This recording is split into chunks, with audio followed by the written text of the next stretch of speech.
A doutrina espírita, ela tem um relevante papel, que é o papel de trazer consolo, especialmente para as pessoas que se veem na contingência de perder alguém que ama. Exatamente porque talvez soe até arrogante para quem esteja nos ouvindo nesse momento, que a doutrina espírita matou a morte. Para nós, a imortalidade da alma não é hipótese, é fato. E a doutrina espírita rompe, né, com todos esses padrões, os paradigmas que nós tínhamos acerca da vida, mostrando-nos a nossa essência. Somos espíritos imortais e fomos criados para viver toda a eternidade. A morte é só um aspecto inteligente da renovação da vida. Na verdade, é só um processo de mudança de plano. Ora aqui, ora lá, mantendo essa relação interexistencial. É essa possibilidade de nos reencontrarmos. Aliás, numa imagem belíssima, o Livro dos Espíritos nos ensina que a morte é a libertação. É como se imaginássemos dois seres que se amam profundamente, presos em uma cela. E de repente chega o alvará de soltura para aquele que, né, teve o privilégio de libertar-se primeiro. Aquele que fica tem um consolo de saber que o seu amigo, o seu companheiro, o seu ente querido agora é livre. E um dia também ele será, o seu alvará chegará. E aí é uma festa, porque na verdade, se na cultura judaico-cristã ocidental nós pranteamos o momento da morte, nós lembramos que morrer é muito mais fácil do que nascer. Em algumas culturas, nós celebramos, na verdade, a morte e pranteamos o nascimento. A doutrina espírita nos proporciona isso, a celebração da vida, porque sempre há vida. E a morte é só esse processo de mudança.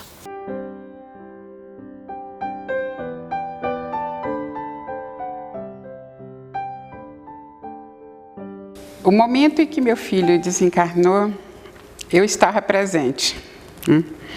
E isso fez com que o trauma fosse bem maior. Porque eu assisti tudo, não só assisti, como também lutei para salvá-lo. Lutei até o final tentando salvá-lo. E toda a cena, aquelas cenas do momento, ela ficou revivendo na minha mente. Todos os dias, principalmente pela manhã, quando eu acordava, era como se meu filho estivesse morrendo novamente. Eu percebia, de repente, que eu estava revivendo aquilo. E foi muito difícil, eu levei muito tempo para que eu acostumasse a tirar-se isso da minha cabeça.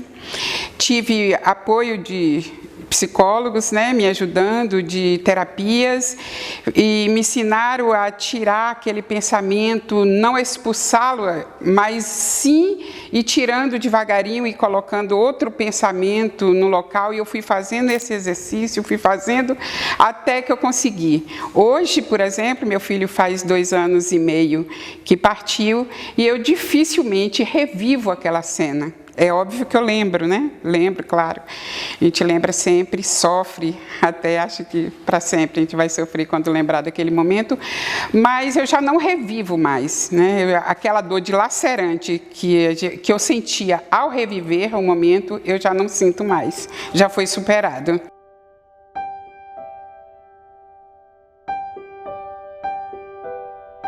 Então, naquele momento, eu fiz a minha pergunta, eu digo, como pode existir um Deus? Como eu posso conceber um Deus que leva meu filho aos 31 anos de idade, com projetos, com alegria de viver, com prazer, com saúde? Eu passei a desacreditar totalmente que pudesse existir um Deus de amor, um Deus que estivesse presente em nossas vidas, nesses momentos difíceis, que existem. Me isolei totalmente da família, dos amigos. A verdade é que eu queria morrer também.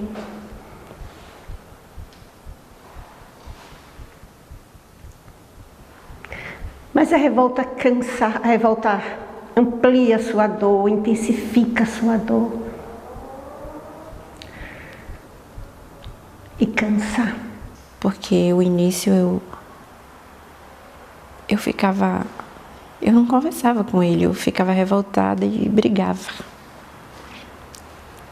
com Deus, né? Brigava com Deus a respeito de ter levado ele. No início, quando a gente começa a ficar revoltada e fica... Porque toda mãe quer ir primeiro, não quer que o filho vá, quer que, né, pela lei da vida, a gente pensa assim. E a gente nasce aquela revolta e foi aonde eu percebi que isso ia fazer mal para ele.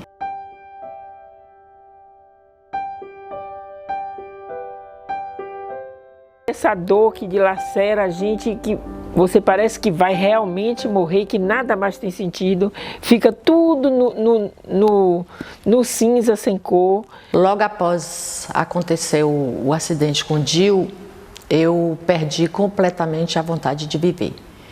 Eu acordava todos os dias por uma força maior, mas a minha vontade era de...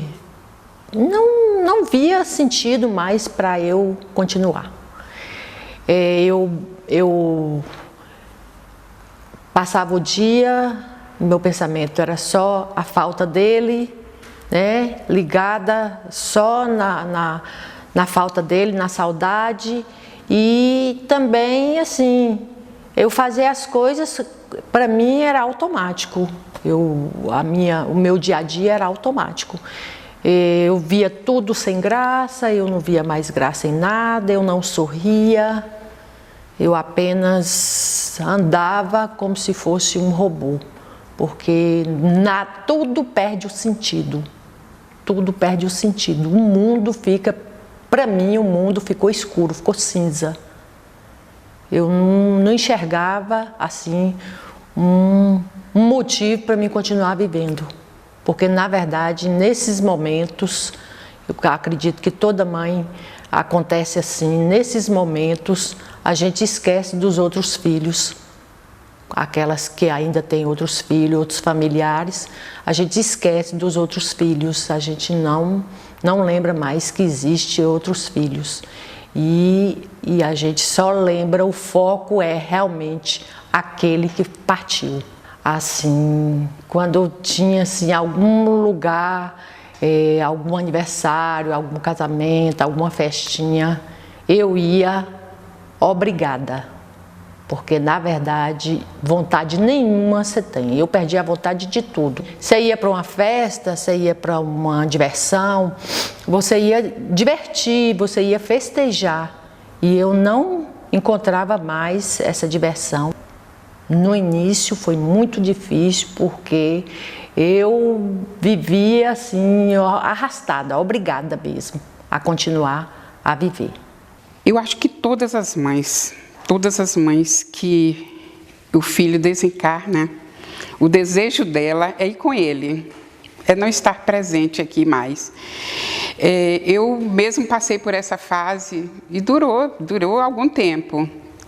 Eu queria mesmo estar com meu filho.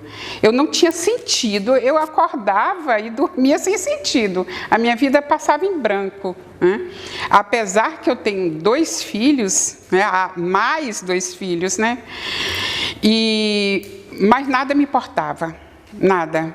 Eu acordava, fazia as coisas automaticamente, parei tudo quando meu filho desencarnou, e já não tinha sentido a vida, não tinha sentido. E uma coisa que me ajudou muito a voltar a ter essa vontade de viver novamente, foi quando um dia eu levei um susto e senti que o meu filho, um dos meus filhos, estava muito triste mesmo. E eu fiquei com medo que ele entrasse numa depressão. E aquilo foi um choque para mim. Eu falei, meu Deus, um já foi, eu tenho que cuidar dos outros. E isso fez com que me desse uma força, né? Me desse uma força e eu começasse a ter força para continuar a viver, né? E sempre também eu peço a Beto, que é meu filho, que hoje está no plano espiritual, que fique bem. Eu tento tento e faço até novelinhas em minha cabeça como ele está lá hoje. Eu sei que meu filho está cheio de luz. Ele é uma pessoa maravilhosa na Terra e sei que ele é um espírito iluminado. E eu faço com que isso me ajude. Penso só nele lá neste momento. Foi uma das coisas que a doutrina espírita, que é um sol, que trouxe luz para a minha vida, que me mostrou Jesus como amigo. Hoje eu ouço Jesus dizendo: vinde a mim, me dê a mão que eu te carrego.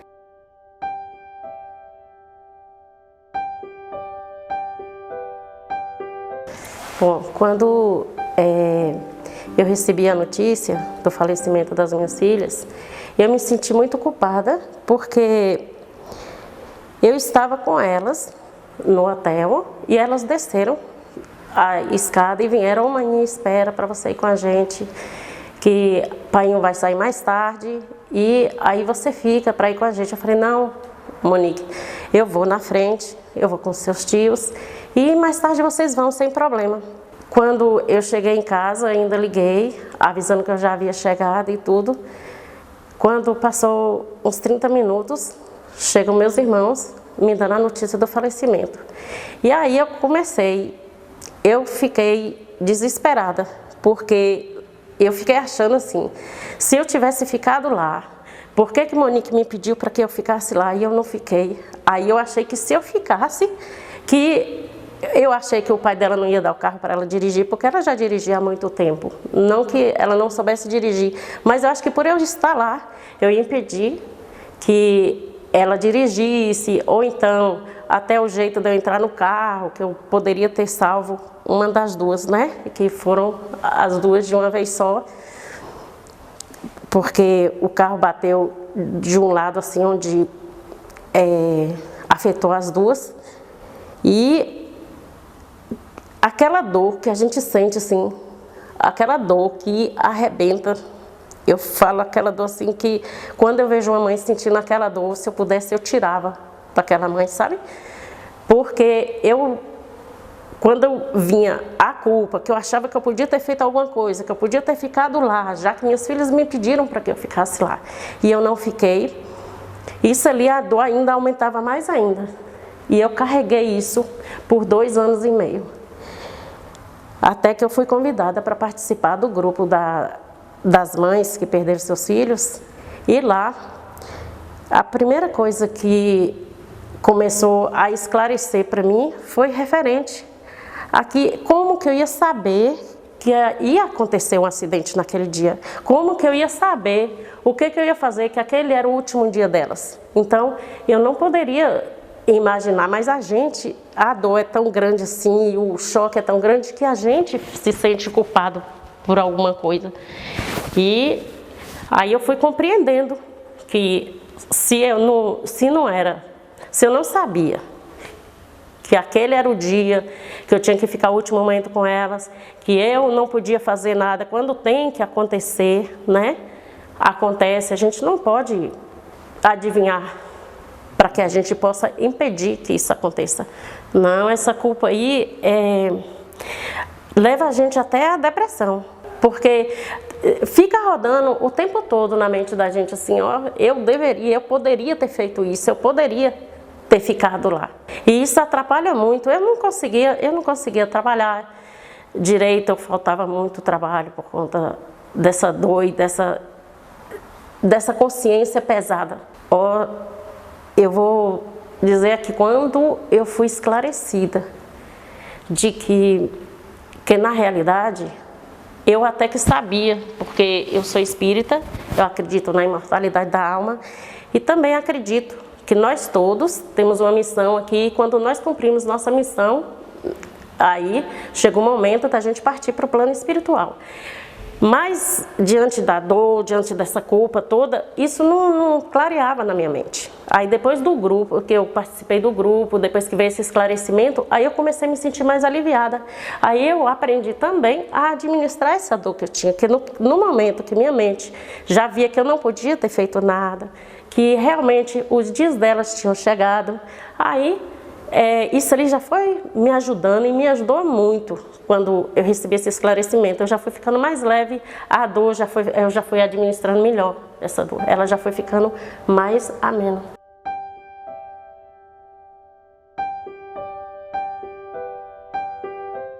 E eu acredito que em qualquer ente querido da família, né, eu acho que o apoio da família que está próximo da gente é muito importante.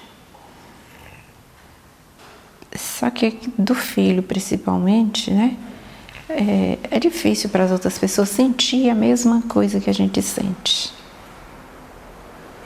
Às vezes não querem comentar, não querem falar a respeito do assunto, por não ter passado, né, pela mesma dor. Eles vão se afastando.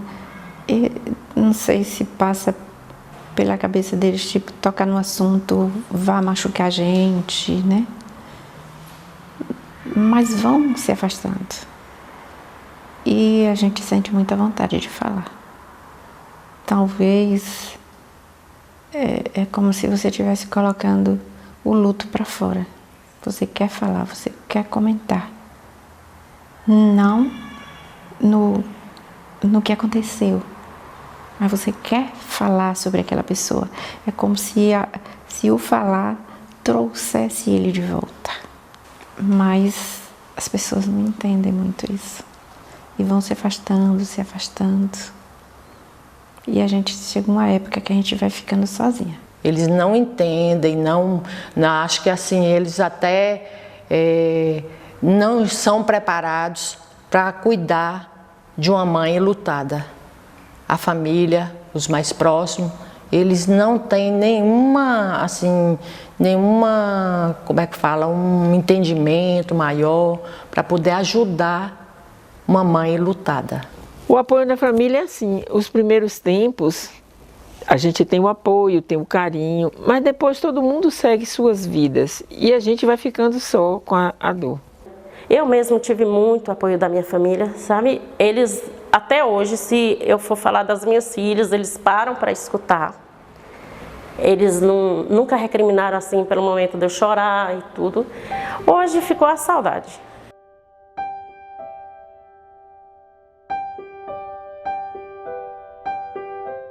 Mas nesse momento que eu estava só com a minha dor, que as noites eram terríveis para atravessar, foi quando eu descobri a doutrina espírita, que foi o maior consolo que Deus pôde botar na minha vida. A doutrina espírita, ela é esclarecedora, não é só consoladora, é esclarecedora. Então esse esclarecimento foi me dando alegria, porque ela não só esclarece a gente a morte, mas a vida em si, e que a gente tem que prosseguir. Hoje eu tenho certeza que um dia eu vou reencontrar meu filho, porque eu aprendi que é através do amor que o reencontro se dá, e que a vida é infinita. Eu não tinha nem noção de como era a vida. Eu às vezes falo, e eu ouço aquela música de Roberto Carlos que fala assim: e como essa multidão, essa gente não sabe aonde vai, nessa multidão ia eu, sem saber para onde ir. E hoje eu tenho um rumo, hoje eu tomei uma direção, hoje eu tenho um norteamento na minha vida, tudo depois da morte do meu filho. Então eu acho que hoje ele foi assim um grande mestre para mim, que veio me ensinar tanta coisa que eu andava perdida, tendo a certeza que a vida prossegue e que a morte não é o fim. E que assim, por mais que nós amamos nossos filhos, por mais que a dor da saudade é grande e ela é do mesmo tamanho do dia que ele foi até hoje, mas nós também temos nossas histórias com Jesus e nós temos que prosseguir. A partir daí, quando eu escutei que meu filho vivia em um outro plano, né, em um outro plano espiritual, isso aí foi um alívio para o meu coração. Foi quando eu comecei a respirar melhor, que acabou aquela aflição, que foi diminuindo aquela angústia, aquela falta que eu sentia, aquela dor que eu sentia, foi aliviando. quando eu fui entendendo que nós não temos uma vida só. Eu sinto muita saudade das minhas filhas, porque eu morava com elas, né, e só eram nós três. E eu sinto muita saudade delas, mas comigo está a esperança do reencontro.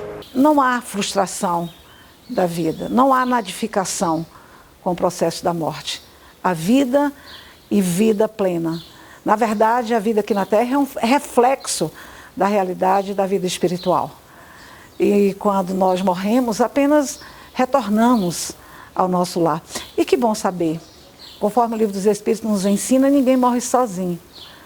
Quando chegamos do outro lado, nós encontramos ou reencontramos os seres que nós amamos. Se aqui é a realidade da saudade, se é a dor da partida, se é a síndrome do ninho vazio, se é aquela cadeira ali distante, sem o ser que nós amávamos, fazendo parte da nossa rotina, do nosso dia a dia, é bom lembrar que do outro lado é festa, é a alegria do reencontro. Então, não há perdas. Essa expressão, inclusive, é infeliz, porque ninguém perde ninguém. Apenas uma separação social, porque nós estamos destinados a progredirmos e o fazemos ao lado dos seres que nós amamos.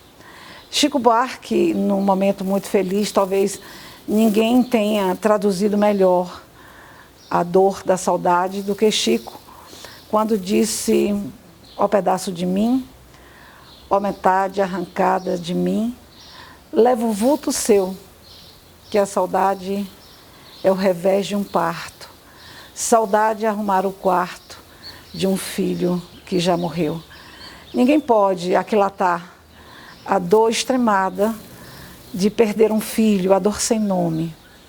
Mas que bom que a doutrina espírita, mostrando a realidade da vida e a nossa essência, nos permite o conforto do reencontro. E isso nós temos elementos para comprovarmos essa imortalidade. A comunicação com os mortos, aliás, mortos não, porque vivos estamos sempre, mas a comunicação com os nossos entes queridos, as cartas que o notável médium mineiro Chico Xavier recebeu ao longo do seu trabalho de mais de 40 anos dedicados a esse tipo de correio do além. Aliás, nós não podemos nos furtar de recomendar a leitura de uma obra de fôlego chamada A Vida Triunfa, um trabalho interessantíssimo feito pela Associação Médica Espírita de São Paulo e que traz exatamente algumas dessas cartas com os elementos essenciais, né, contidas nessas missivas ou nessa correspondência, que comprova de forma inequívoca de que aqueles jovens, aqueles seres que lá estavam se comunicando, eram de fato os filhos daqueles que estavam ali na cidade de Uberaba, buscando o conforto de saber que esse reencontro é possível. Então, na verdade, é ter a fé, a esperança, a alegria, buscar conforto sim, auxílio. Às vezes temos necessidade da terapia, muitos de nós não conseguimos vencer o luto sozinhos, mas tendo a certeza de que esse reencontro um dia virá. E aí eu fiquei sabendo da imortalidade da alma. Que coisa linda eu descobri que meu filho continua vivo, né? E que um dia nós vamos nos reencontrar, vamos nos abraçar e vamos conversar muito ainda.